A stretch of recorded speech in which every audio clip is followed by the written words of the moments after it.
Jana kuna mtu alinifuata DM akaniambia, Omi, mimi namaliza nguvu za kiume. Nikamuuliza umefanya nini mpaka sasa hivi kutatua tatizo lako? Akaniambia huwa anafanya mazoezi ya kukimbia. Okay, kwa hiyo nieleze kifupi. Nguvu za kiume ni neno dogo sana, okay?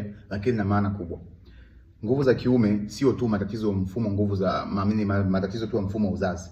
Bali ni tunasema kutokamilika kwa ufanisi wa mwili wa binadamu, hasa wa mwanaume. Yanazungumzia unaweza kawa sehemu zote ziko sawa kwa 80 90, lakini 10% iko wapi? Sawa, shida ndio linaanzia pale. So sometimes unakuta kila kitu kiko sawa, moyo una mwili mzuri, kila kitu kiko sawa, viungo vyako viko vizuri, lakini pelvic floor iko dhaifu. Sawa, unajikuta uko vizuri, una function vizuri, unafanya mazoezi yako kukimbia vizuri, lakini unakuta moyo blood zake ziko constrictive. Unajikuta uko vizuri, uko active, lakini neurotransmitter hazipo, kwa sababu neurotransmitter sio active kwa sababu hauli more protein.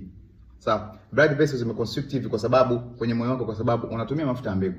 Pelvic muscles ziko weak kwa sababu haufanyi mazoezi ya Kegel.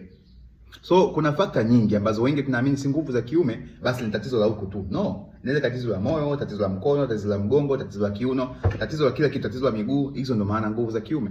Kwa maana yake fupi ni kwamba mwili wako haufanyi kazi kwa 100%. Hiyo ndio tatizo la nguvu za kiume linapoanzia. Sawa? Kama moyo wako hauko vizuri, hauko stable, usitegemee kama unaweza kupampu pressure kuja chini. Kama kichwa chako kiko vizuri, usitegemee itatoa kutoa taarifa huku kuja chini kwa now you have to focus. No. So nguvu za kiume ni swala kubwa, swala pana. Ndio maana nasisitiza wanaume watenge muda, sawa, wa kufanya mazoezi japo mara 4 mara 5 kwa wiki. Utenge ratiba ya wiki nzima. Sisemi uwe gym freak kwamba ndio unajua una familia, una watoto, unafanya kazi kwenye kampuni, haulali, uko vitani and stuff, lakini unatakiwa utenge ratiba. Ujue leo Jumatatu nitafanya hivi, Jumanne nitafanya hivi, Jumatano nitafanya hivi. Na ikitokea sijafanya Jumatatu, basi nitafanya siku fulani kulipiza. Lazima una ratiba hiyo. Kila mtu mwanaume lazima understand basic, okay, vitu muhimu kwenye mazoezi. Ni muhimu sana kama unataka kukamilika kweli. Kuna watu wanafanya mazoezi ya kukimbia, wanafanya mazoezi ya Kegel. Tunaambia mazoezi ya Kegel vipi na usika vipi na kichwa. So lazima ufocus na focus, lazima uweke mazoezi ya mwili mzima. Lazima uunderstand. Kila mwanaume lazima aelewe science ya mazoezi. Utafanya full body, utafanya upper body, utafanya mazoezi ya Kegel, utafanya siku moja utatembea, siku moja utakimbia.